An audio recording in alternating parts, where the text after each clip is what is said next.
A customer sends a simple message through an online store's chat window.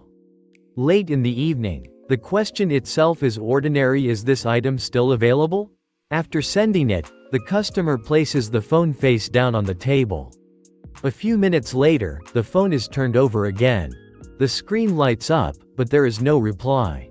The customer waits a little longer, checks again, and then begins to wonder whether the message has been seen at all. Nothing in the situation requires an immediate answer.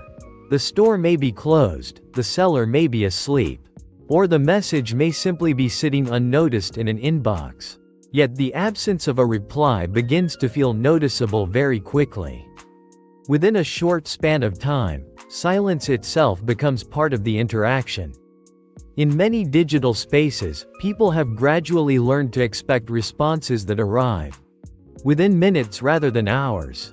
This expectation did not emerge from explicit rules.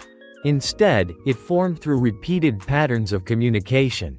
Online messaging environments display signals that older forms of communication did not reveal. Indicators such as online, typing, or read quietly expose parts of another person's activity. These small signals transform waiting into a visible state. A message is no longer just sent, it is watched. Once these signals become common, they influence how people interpret silence. If a message appears to have been read, but remains unanswered, the situation can begin to carry ambiguous meaning. The silence might indicate distraction, hesitation, or disinterest. Because the exact reason is unclear, the waiting person begins to fill the gap with assumptions. This uncertainty often triggers a simple decision shortcut. When a reply usually arrives quickly, people begin to treat fast responses as the normal pattern. Any delay then stands out as a deviation from that pattern. The brain does not carefully analyze all possible explanations. It simply notices that something is different from what usually happens. Over time, this repeated experience reshapes behavior. Many people start responding more quickly than they otherwise might. Not because every message is urgent, but because delaying a response can unintentionally send a signal. A quick reply functions as a small form of reassurance. It indicates attention and acknowledgement.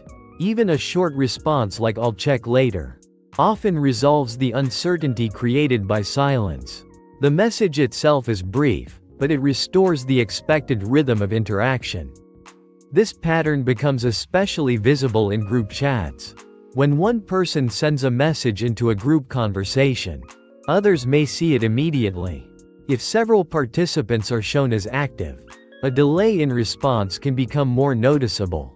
The environment quietly encourages someone to answer first, even if the message itself is minor. Over time, the collective behavior stabilizes.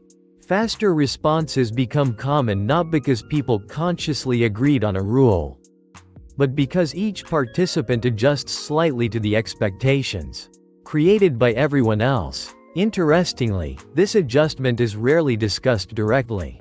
Most people do not openly negotiate response times. Instead, they observe what others typically do, and gradually align their behavior with those patterns. The result is a communication environment where silence feels shorter than it once did. Waiting for a response used to be measured in hours or days.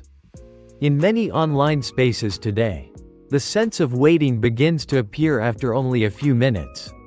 Yet even within the same platforms, these expectations vary. Some conversations move quickly, with responses appearing almost instantly. Others unfold slowly, with long pauses between messages that no one questions. The difference often depends less on the technology itself, and more on the patterns people around us have established. In this way, the expectation of quick replies does not come from a single decision or social rule. It emerges gradually through countless small interactions: messages sent, responses returned, and pauses interpreted. And somewhere within these repeating exchanges, a new rhythm of communication quietly forms, shaping how people experience even the smallest moments of silence on a screen.